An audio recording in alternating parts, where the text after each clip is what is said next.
Good evening, everyone. So my name's Laura Hart. I'm the Special Chief Inspector at Merseyside Special Constabulary. So thank you for your patience, because I know that some of the dates have changed in relation to the webinars, but thank you very much for dialing in tonight. So this is the second year that the National Federation have held the webinars. Huge success in the webinars last year. So I hope you fully enjoy them. And a big thank you to Axon who for the support for sponsoring the webinars. The webinars will be available on YouTube as well. So if you are on tonight and you know there's officers in your own forces that haven't been able to dial in, they'll be able to see it on YouTube. Big thank you to the events team as well for putting these together. There's a lot of preparation that goes in prior to these webinars. So a big thank you to the team.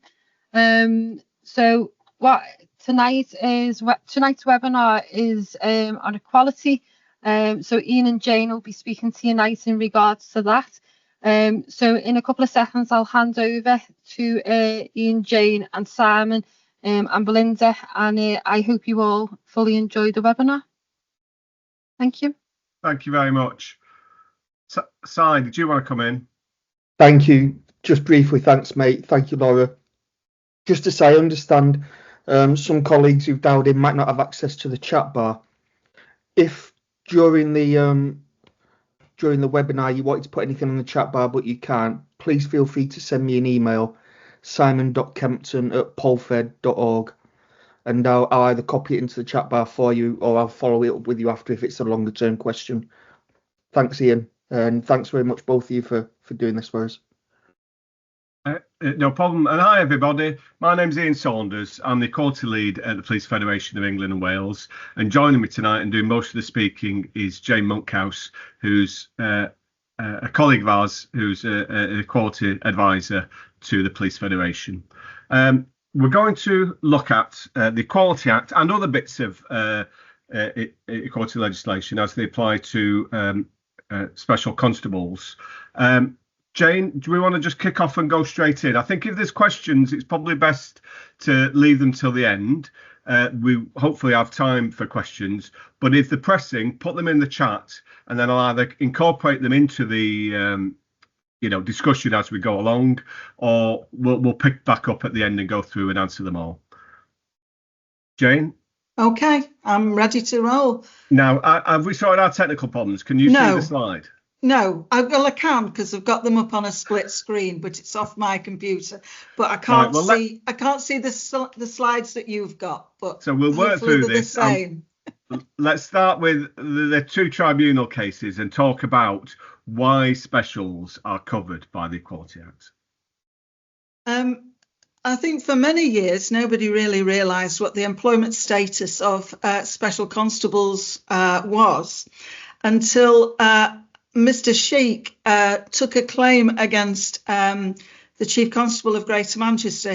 Mr. Sheik was a special constable who wanted to become a full-time police officer, but he was suspended and then removed from the Special Constabulary for reasons that are not known on the tribunal. But Mr. Sheik took his claim all the way to the Court of Appeal.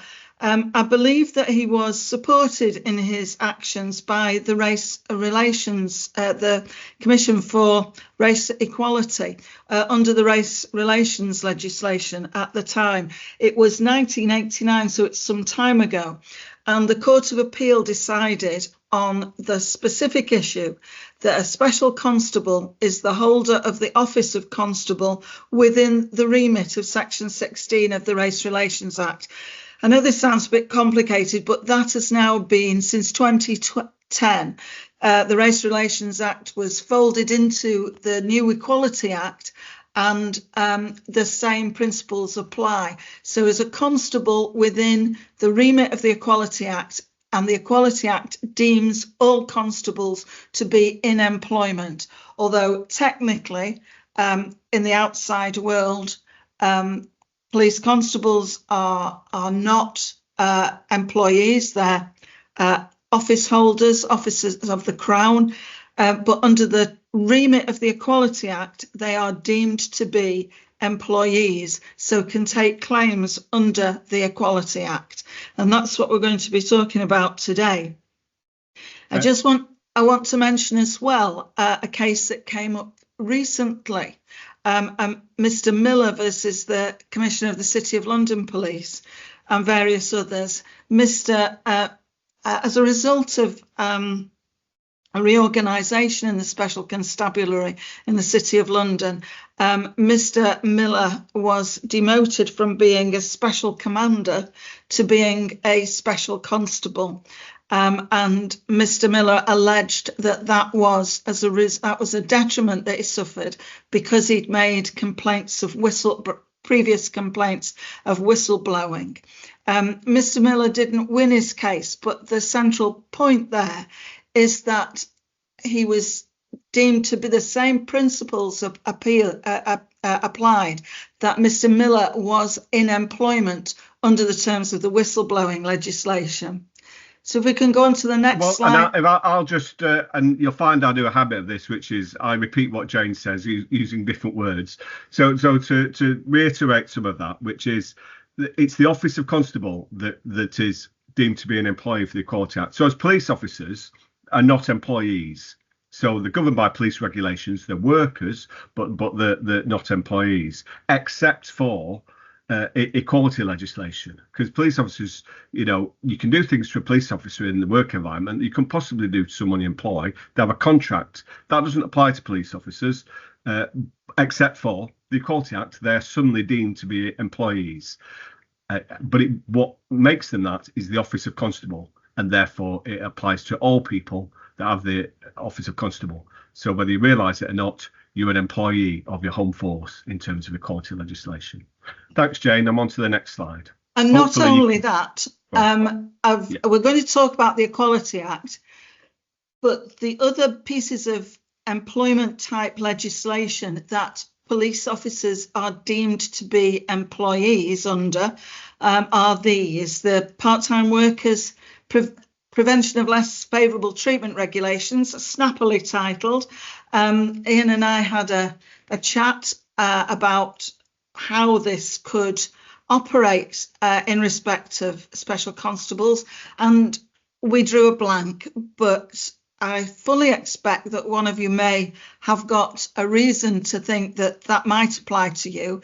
If a part-time worker is treated less favourably than a full-time worker in the same sorts of circumstances, then they could have a claim. But none of you will be deemed to be full-time workers, but you never know. There could be a potential claim there. I just mentioned the Public Interest Disclosure Act, which is the whistleblowing legislation that covers police constables and special constables. Also, the health and safety legislation, and I'm just going to mention something quite important under that in a moment. All of that is important. So you could make a claim under the health and safety legislation and also under the working time regulations.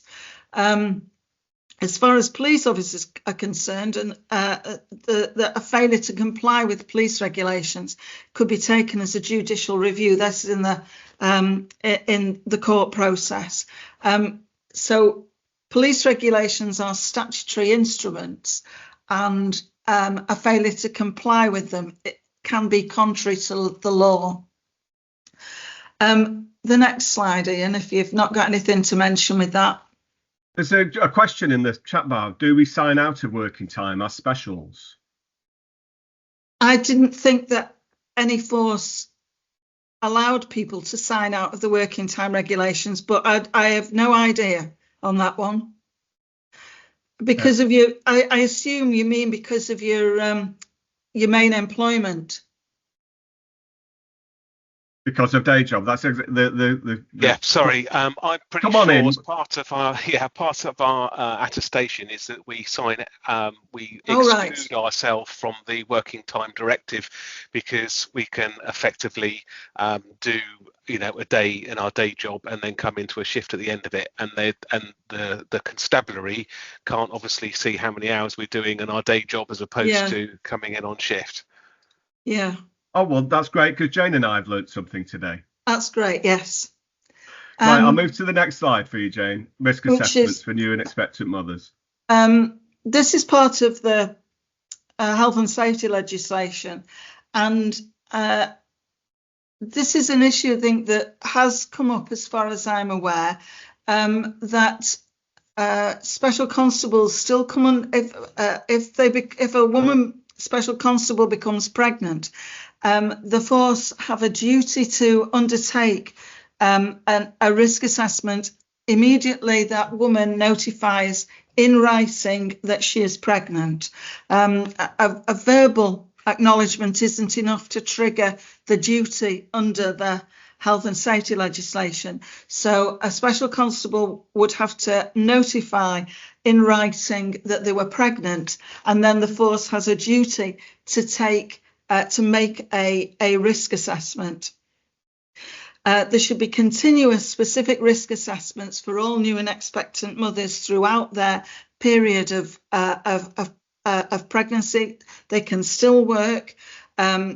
If they get sent home because they're pregnant, then there's a potential claim there, because there are, as I usually say, there are only 3 things that a force can do with a pregnant woman, and each one of them they have to do as a result of a risk assessment.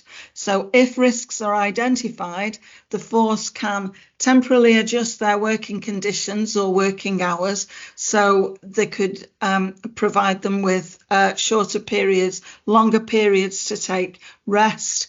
They can offer her a suitable alternative work or provide her with suitable alternative work. Or if that doesn't work and there are risks still there, they can be suspended from work for as long as necessary to protect their health and safety and that of a child. But sending her home is not the default option. Yeah. The default option has to be that there are risks involved in the work and that there is no alternative work available for them to be able to do. Yeah, and the key thing is everything flows from a risk assessment, and it's not automatic, and therefore an automatic assumption, oh well, you're pregnant, so we'll see you in 12 months, to a special constable, is not the way it should work. And many women do want to carry on working and do have some form of operational work, and we see it in forces more generally that there's a presumption, whereas actually it should be led by the risk assessment. That's the correct way to do it. And the risk assessment should take into account the woman's views, but in particular the views of her medical advisors. So if the obstetrician or doctor or health visitor has recommended a particular thing should happen, then the woman should be coming into work and saying, this is what my doctor said to me, and that should be part of a continuous specific risk assessment for her continuing in work. It should also be written down. All of these things should be written down so that everybody knows what they're talking about, what they're doing. But pregnancy is not a difficult thing. It's a happy thing. And part of that is women should be encouraged to continue working for as long as they want to and as long as they're able to. And I've jumped ahead of you, and I've already switched to the unfair or unlawful slide. Okay. Jane, which is the meat of what we're talking about, which is the Equality Act. Loads and loads of things in life are unfair. Lots of things are unfair, but only some of them are unlawful. And under the Equality Act, discrimination is only unlawful when someone has suffered a disadvantage because of something. So something has had to put them at a disadvantage. So, for example, they didn't get a job that they wanted, or they weren't called in at a particular time, or whatever. They're suffering a disadvantage because of something. So it's got to be linked to something that is on the list of protected characteristics. I hope you've flipped over there, Ian. I've just flipped over now, and here's the list. So the list is the 9 protected characteristics under the Equality Act, and these are they. These are the characteristics that the government has deemed suitable for protection from discrimination. These are the only 9. There aren't any others. There could be others in the future, but at the moment, as far as I'm aware, there is nothing on the horizon.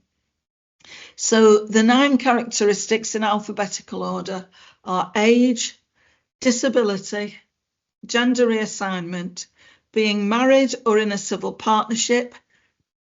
You'll see there that single people are not protected. If you are discriminated against because you're married or because you're in a civil partnership, that could be potentially unlawful. But if you're discriminated against because you're a single person, that is not challengeable under the legislation. Pregnancy and maternity leave, obviously that only applies to women. The race relations part of the legislation, which covers race, ethnicity, nationality, national origin and colour. So somebody of mixed heritage would be protected because of colour, if not by their race or ethnicity or nationality or national origin. Religion or belief is also covered. There are people's religion, if it's a belief in a supreme being or beings, that's protected. Most religions are well known to people, but not all of them necessarily, but will still be protected. And a belief is defined as a philosophical belief that is worthy of protection in society. So things like a belief in climate change has been deemed to be a protected belief. Sex discrimination, that's between men and women, and sexual orientation discrimination, which covers people who are gay or lesbian, heterosexual or bisexual. Those are the only 3 that are covered there. So it's a limited number of protected characteristics. I had a claim the other day where somebody said to me that this was discriminatory against sergeants, and it may well have been, but sergeants are not a protected characteristic under the Equality Act, no matter how much sergeants may think they are. Yeah, they definitely think that. I'm just going back a slide now, and I'll just add some context to that. So oftentimes in the Federation, people say this has happened to me, it's unfair, this is bullying, and we support members with problems in the workplace, and that includes a wide range of things. However, in terms of taking action against the force, having something that we can bring a claim against the force, it narrows. So it's you suffer the disadvantage because of something. And here's the list. So lots of things about being a police officer are unfair. The hours that you work, the shift patterns, having to do various things. But it's action that's taken, has affected you because of things on this list. If that makes sense. Okay, Jane, I'll go to the 4 and 2 unlawful. Right. So that's what's covered under the Equality Act, those 9 protected characteristics.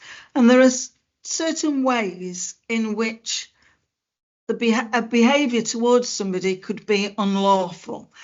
There are 4 main ones: direct discrimination, indirect discrimination, harassment and victimisation. all complicated really by the fact that those words mean things in everyday language, but under the Equality Act, they mean something quite specific. Those 4 apply to all 9 of the protected characteristics, but there are an additional 2 types of discrimination that are for disabled people only: the duty to make reasonable adjustments and discrimination arising from a disability. Those 2 do not apply to the other 8 characteristics.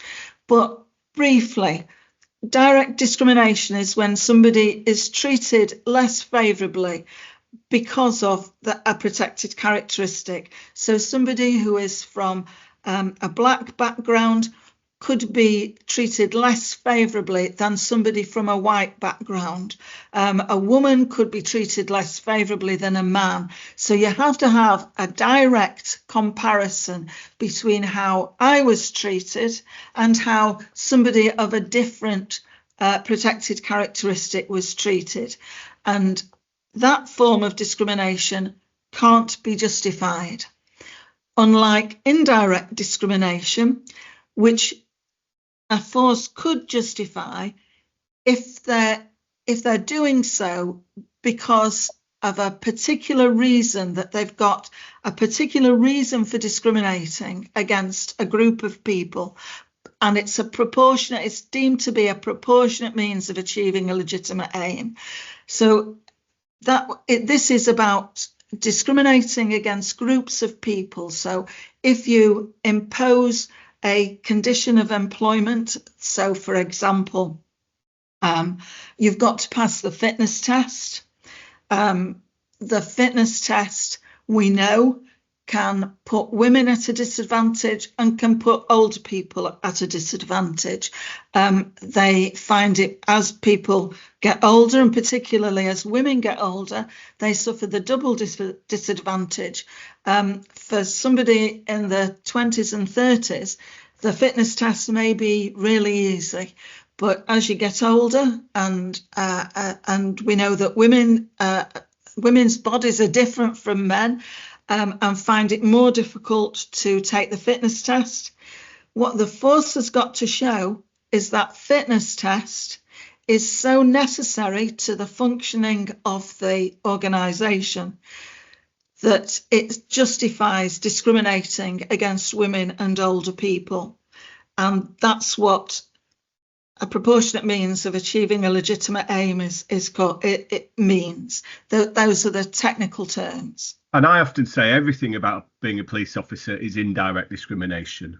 You know, having to work in evenings and weekends, you know, people with primary responsibility for childcare are less able to, you know, access roles that work at that time.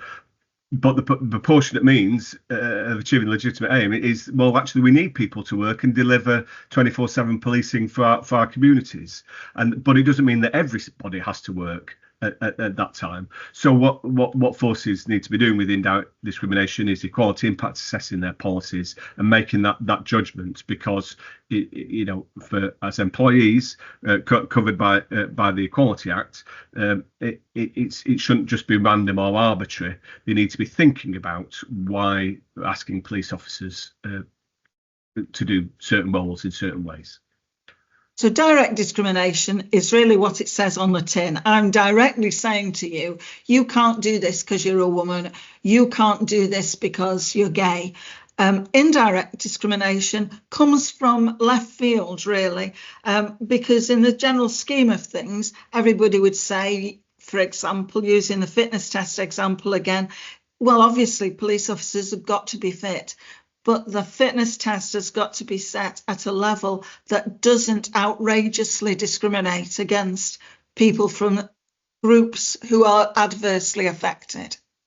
I'm going to talk about harassment and victimisation and the duty to make reasonable adjustments and discrimination arising from disability in a moment. So if we go on to the next slide. Definition of disability. Which I just want to focus on. You'll probably have gathered from that previous slide that the government is very conscious that disabled people suffer discrimination unreasonably in the country. All of these protected characteristics are not about being nice to people. They're not about saying, oh, women have a terrible time of it, or black people have a bad time of it, as do gay and lesbian people, and so we'll make it unlawful for them to be discriminated against. This is the government saying, what we want as a government is to have people in employment paying taxes and national insurance. We don't want you to sack somebody when they have a baby, or sack somebody when they get pregnant, which is what used to happen many years ago. Sack women who got married on the basis that they would have children and then would be unreliable. Those are the sorts of issues that the government wants to address, so that this is not about being nice to people. This is about bringing in more money for the government. And one of the biggest areas, and you will hear this when government ministers of whatever persuasion talk about people who are not in work, quite a significant number of them are disabled people who, for whatever reason, find it more difficult to gain employment. And so the government has defined disability under this definition, which I'll go through in a minute, but it's really wide. It is designed to be wide and to cover as many people as possible, because the government want people, as I say, in employment, and have put the onus on employers, on forces, to maintain people in employment. The whole principle of the disability bits of the legislation are not about getting rid of somebody when they have a disability, but keeping them in work for as long as possible. And so that applies equally, slightly differently, because even though you're a volunteer, you're an employee in these circumstances, as much to special constables. So the force has an active duty to retain you as a special constable. If, for example, you may be disabled already, but if your condition changes or you become a disabled person, within this very wide definition, which many people could fall under, it's an active duty then on the employer. It's not about individual rights, it's about the employer's responsibilities. Absolutely. There is not a list of conditions that come within the Equality Act. Your condition doesn't even have to have a medically recognised name. If you are somebody with a physical or mental impairment that has a substantial long-term adverse impact on your ability to carry out normal day-to-day activities or to engage in the workplace, then you are covered by the legislation. Substantial means more than merely trivial. And which, if you think about it, is the exact opposite of what substantial means, because a substantial meal would mean a big meal, but more than merely trivial means quite small. So the bar is set quite low. A substantial long term, so somebody has got to have had a condition that has lasted for 12 months or is likely to last for 12 months. So somebody's got a diagnosis of a particular thing that it could be a bad knee, which they've gone on the waiting list, or a bad shoulder that they've gone on the waiting list to have a look at. And an organisation might think, well, that's going to last for at least 12 months. Then they have a duty to make reasonable adjustments for people. It's the impact on their ability to carry out normal day-to-day activities, which are things like walking, getting up in the morning, not being depressed, that you want to stay inside, being able to dress yourself, wash yourself, lift a baby up, or to engage in the workplace. All of those things are deemed to be normal day-to-day activities. If there's an argument about, well, this person doesn't come under this definition, in the bottom line is that an employment tribunal will decide And it's not for somebody's doctor, it's not for the force doctor to say you're not disabled, and somebody's doctor to say, somebody's GP to say, well, I believe they do come within the definition. It's not about that. The people that would make the final decision would be an employment tribunal. Lovely. Thanks, Jane. I don't think I have anything to add to that, so I'll move on to the next one on the duty. And I think I might have already set the ball rolling with this, with what I said earlier.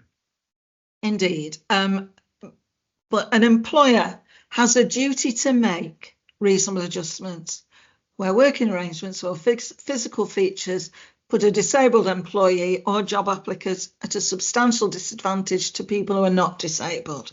But the employer has a duty to make, not a duty to think about, not a duty to consider, but a duty to make what it considers to be reasonable. It doesn't have a duty to make what the applicant wants, what the officer wants. It has a duty to make what it considers to be reasonable adjustments. Now, an argument could be that you've not made reasonable adjustments. It could be that there have been instances where a tribunal has found that somebody wanted an adjustment that was unreasonable. There was a case against the Foreign and Commonwealth Office where a woman who was profoundly deaf, who had a lip reader who worked with her, and she got a job in the British Embassy in Kazakhstan, and it was going to cost £250,000 a year for her lip reader to go with her. And the issue, I think, for many deaf people is that the interpreters for deaf people, and it's not a one-to-one business. Usually there needs to be at least two interpreters in order to maintain a decent service to the deaf person. And the Foreign and Commonwealth Office won on that case by saying that having to provide two additional people out in Kazakhstan to help this woman being able to work in Kazakhstan was unreasonable. She didn't get sacked, but obviously she didn't get to Kazakhstan. But there would be other places, I'm sure, that she could have been deployed to. But there is a limit, and this is one of the only instances where the cost of something can justify discrimination. And in what we're talking about, in police officers, what it's more about, you see, is adjusting the work that you're doing, adjusting the time of day that would take place, and therefore the key thing is that becoming a disabled person does not automatically end someone's ability to be a special constable. That there's a duty to adjust what the forces. And it's not on somebody's line manager to decide what is reasonable. I would always recommend that somebody went to see occupational health. They are perfectly versed in being able to say these are the reasonable adjustments that Miss or Mr. X needs in order to complete their work. This is what they need. Somebody could have be a type 1 diabetic and can't work nights, or is not advised that they work nights because they need their medication on a regular basis. And the most common one, obviously, is assistive technology for someone who's dyslexic or neurodiverse. Is what we'll see, and hopefully forces respond and do provide that stuff, but they don't do it out of the goodness of their heart. They do it because the law tells them they have to do it, and this is the law that's telling them. Advice can be obtained by the disabled person from Access to Work, which is part of the Job Centre Plus setup. Access to Work can even help pay for some reasonable adjustments, so they're worth contacting. the force can't contact them and the Federation can't contact them on your behalf. The disabled person has to contact Access to Work, but obviously the Federation would help in being able to say, well, this is what you need to say, this is who you get in touch with. Okay. Well, next slide, we're moving on to harassment. I said there were 4 main planks of discrimination. That's direct discrimination, indirect discrimination, and this is the third one, which is harassment. Bullying is not unlawful under the Equality Act. Bullying is not actually unlawful under any piece of UK legislation. It can be, you can get it under different things, but if it's so bad that it becomes a personal injury, then it can be litigated under the health and safety legislation. But in and of itself, bullying is not unlawful, and it is not unlawful under the Equality Act. It could well be unlawful or contrary to the Code of Ethics, and if somebody believes that they are being bullied, they should be making complaints under that.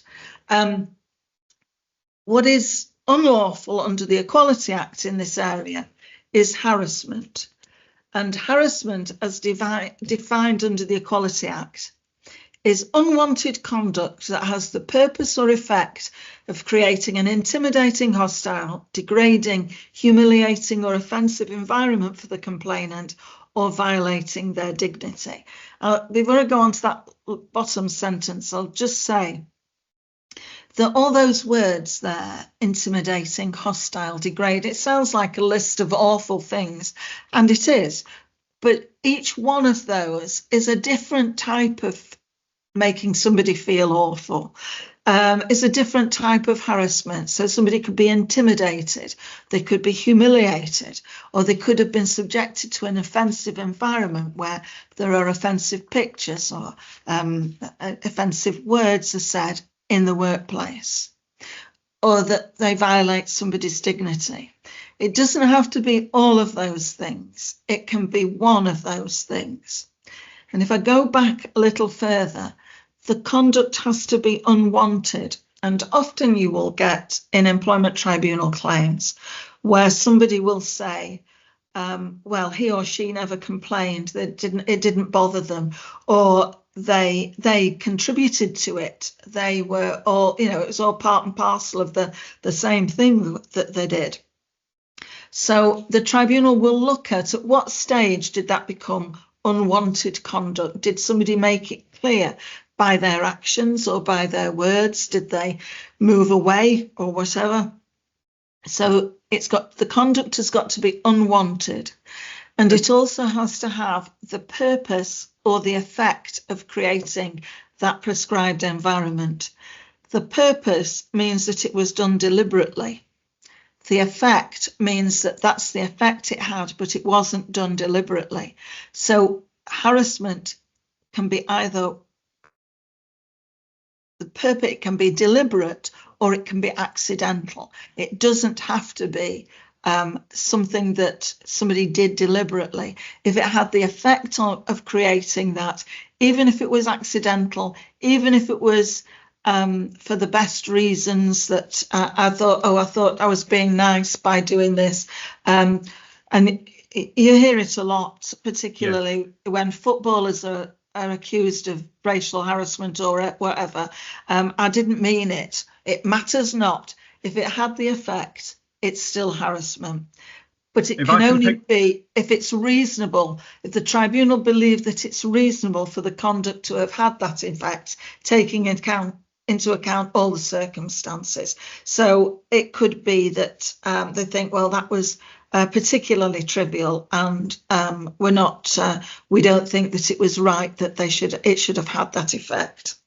You were determined to kick me out until the end of the slide. Now I've got a few things to pick up on that, on what Jane just said.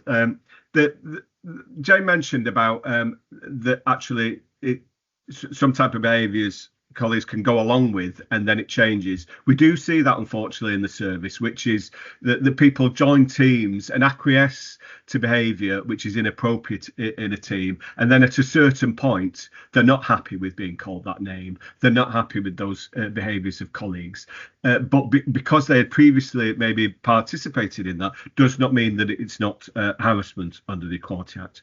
I would say, as a police federation, we often support colleagues who say, this has happened to me, I've been bullied at work. And what we do is unpick through this legislative lens, because remember, it's only a few slides ago, but this behaviour has to be related to one of the 9 things on a list. And if it's not related to one of those 9 things on a list, it's not unlawful. That doesn't mean that it's acceptable and that such environments are acceptable in the workplace. And it also means that we can still assist with that. But it means that it doesn't come under the Equality Act, and therefore we can't take action against the force. But it doesn't mean, as a police federation and you as members, we can't help solve these problems when they come along and point them out. And finally, again, as Jane pointed out, but I will definitely reinforce the purpose or effect. Lots of stuff happens in the police service where this is the way we do things around here. However, if the effect on the individual is to create an intimidating or an offensive environment for them, that's enough, and therefore, challenging such behaviour doesn't need to. You don't need the mens rea of the person doing it. It's the effect on the individual, and that's a key point to take on board. Thanks, Jane. So anything else on harassment? Oh no, we've got the next one on sexual harassment. Yeah. As Ian said, the behaviour that was on that previous slide has to be connected to a particular discriminatory protected characteristic. And I usually say to people, at the end of listening to what's happened to them, I usually say, why has this happened to you, do you think? And sometimes they may say something like, well, it's just my turn. It is awful to everybody, but and that's not harassment. But if they say, this wouldn't have happened to me if I'd have been a man, or this wouldn't have happened to me if I was black, if I was white, if they say that, then there is obviously a kernel in there of it. Now, it wouldn't have happened to me if I'd have been a man means that somebody is being discriminated against because of their sex. With sexual harassment, which is a separate thing under the Equality Act, additional thing, this is unwanted conduct of a sexual nature. This is a different meaning of the word sex. It means that, of a sexual nature, or treating someone less favourably because they've rejected or submitted to the sexual harassment.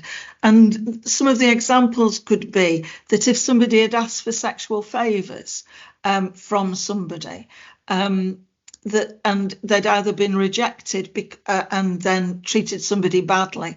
These are things that are to do with sexual intercourse, sexual behaviour in the workplace, conduct of a sexual nature, which is different from just ordinary harassment on the grounds of somebody's sex, treating women badly or treating men badly.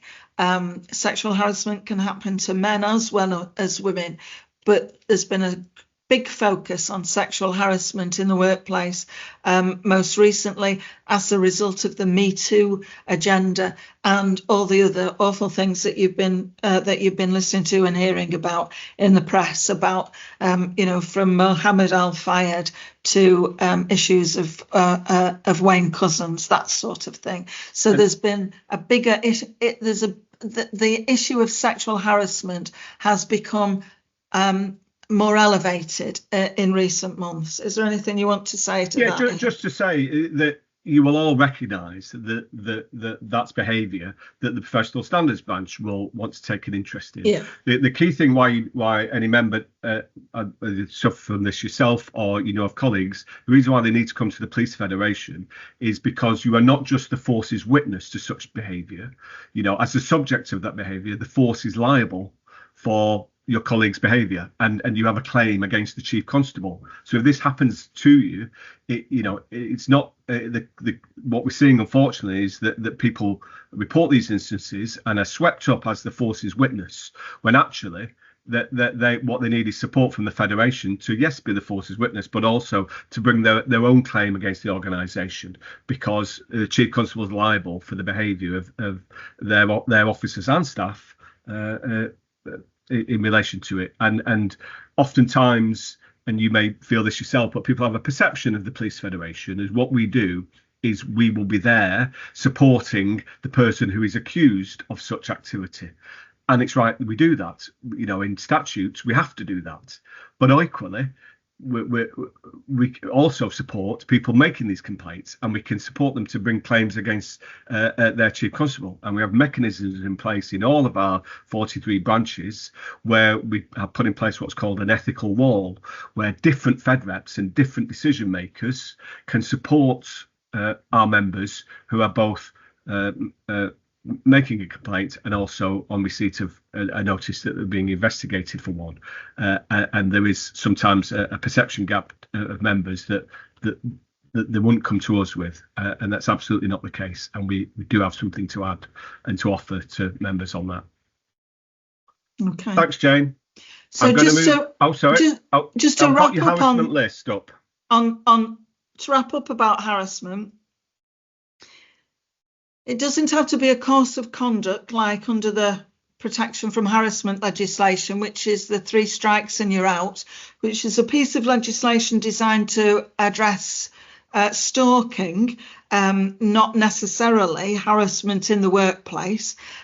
So unlike the protection from harassment legislation, harassment under the Equality Act can be a one-off event. It can be one thing that has happened. All I would say here is don't ever go to a Christmas party, because that's where all these one-off events happen. And just after about February and March, after Christmas, they'll be all coming through the employment tribunal system after the Christmas party extravaganza. It can occur at a work-related event outside of the workplace or outside of duty time. So if people go to an event, they go to see a concert, they go to the theatre together, they go out to a pub outside the workplace when they're off duty, that can still be a work-related event that and the chief constable is liable for. You can witness it or overhear it. It doesn't have to be directed at you, but you could find it offensive as a third party overhearing something and can make a complaint. It can come to light after the event. So if months after the event, somebody says, "Oh, Mr. X said this about you," or "Miss X said this, used these words to describe you," that can still, from the point at which that individual hears about it, then that's when the event has occurred for their purposes. As Ian said, it may be acceptable to others or common in the work environment. That doesn't mean to say that you have to accept it. That if you find it offensive, humiliating, demeaning, then it's worth making a complaint about. And as Ian so rightly said, there's an overlap with criminal offences, including sexual assault, indecent exposure, stalking, offensive communications. All those things come into play. And this is why this stuff always goes into PSD now, and that's good, but as long as it comes out of there in a timely fashion, these things need to be addressed. And we all know that PSD can sometimes take some months to get a proper investigation undertaken, and there can be separate issues with that about missing somebody's time limit, but I'll come on to that in a moment. I'm moving to the victimisation slide, Jane. I'll just say we've got 10 minutes left, which I think is more than enough time, but the questions might have to run over if we've got any. Right. A separate thing the fourth plank of discrimination is victimisation. This is when somebody makes a complaint of discrimination or helps somebody with a complaint of discrimination, and they suffer a detriment because of that. So it has to be linked to helping somebody or of making an allegation of discrimination or having been to an employment tribunal. This is designed to protect people who make a complaint. That if you make a complaint, and you shouldn't be treated badly for doing so. Yeah. And all I'll say on this is that employment tribunals view victimisation as a much worse thing than discrimination. And somebody can have a rubbish discrimination claim that is never going to win, but they feel badly about it and they want to take an employment tribunal claim, and but it may not fit within the requirements of the legislation. And then the force treats them badly because they've made that allegation. The victimisation complaint can be stronger than the discrimination complaint, and you frequently get people at tribunal who lose their main discrimination complaint, but because of the way the force has treated them, they can win the victimisation complaint. And you may hear in the workplace, oh, don't put a grievance in, don't put a fairness at work procedure in.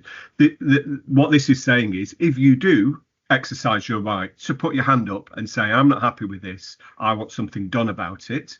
If as a result of doing that, you then have a badly treated at work, or your things hours happen against cut. you, then actually that's another claim. Now, we've been talking today about claims. We never want to go down that road. We're in the business of solving problems, but what we want, this explains the framework that's there to protect you, that in the event that you would need to raise a discrimination claim in the workplace, as a special constable, you're protected from that victimisation. Okay, Jane, I'm on to the second to last slide on grievances. And I've always gone ahead. I've just mentioned grievances, but go on. No, that's what's new. That's a useful introduction to all forces grievance procedures have to be based on the ACAS, and are based on the ACAS model for dealing with work-related concerns, problems or complaints. The standard of proof under them is on the balance of probabilities. So it's not beyond reasonable doubt. It's on the balance of probabilities. Is it likely to have happened? Is it more likely than not to have happened? And do I believe that it happened? That's on the balance of probabilities. The ACAS Code of Practice says that a grievance procedure is not for apportioning blame, and there is no guarantee of resolution. It is a way of getting concerns, problems or complaints resolved in the workplace. And the one hint, the one thing that I would say to you, recommendation that I would make, is if you want to take a grievance, and that's what you should be doing if you need to do so, but you should go into it knowing what success looks like for you. So what would you want to be able to, for this to be resolved? So often, you wouldn't believe it, that I say to people, what do you want? What does success look like for you? And they simply don't know. Their objective is to raise the issue and get somebody else to deal with it. But what they should be doing, and what a grievance procedure expects you to do, is to say, I don't like this. This is what I want. It could be that you want the behaviour to stop. You might want an apology. But if you don't know what you want, you will never be successful, because you will never get any satisfaction out of it, because success will keep moving away from you. So it's got to be, this is what I want. And once you've got that, you've been successful. And that's the importance of your FedRep working with you to talk through, explore what options and help solve problems, and then, if needed, put in such forms and be really clear about what you're trying to achieve from it. And then once you've got that, once you know what you want and you've got it, could be a simple apology. But the longer it goes on, the more people's expectations rise and rise out of control. So it's about saying to somebody, what is it that you want here? What can I do to help you get that? And then for the FedRep to go out with you and to be able to resolve that question for you. If that doesn't happen, and we'll come on to the next. I've just popped the last slide on for you, Jane. Perfect. If push comes to shove and you need and want to go to an employment tribunal, as you can do, as Mr. Sheikh did in 1989, there are time limits for taking action. 3 calendar months less 1 day from the date of the last alleged unlawful act. There is a new a piece of employment legislation going through Parliament at the moment, which is going to extend that time limit to 6 calendar months. But as we stand here at the moment, or sit here at the moment, it is 3 calendar months less 1 day from the date of the last alleged unlawful act.